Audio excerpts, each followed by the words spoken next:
And here we are at the Beacon 19 boat ramp, the newly refurbished Beacon 19 boat ramp in the Goolwa Channel here.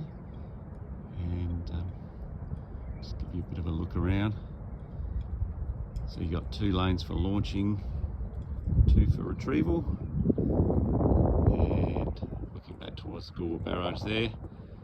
And then you've got a little boarding pontoon over there as well, which is good. So even on busy days, this is going to be a nice place to launch and retrieve your boat. New improved lighting. Happy days.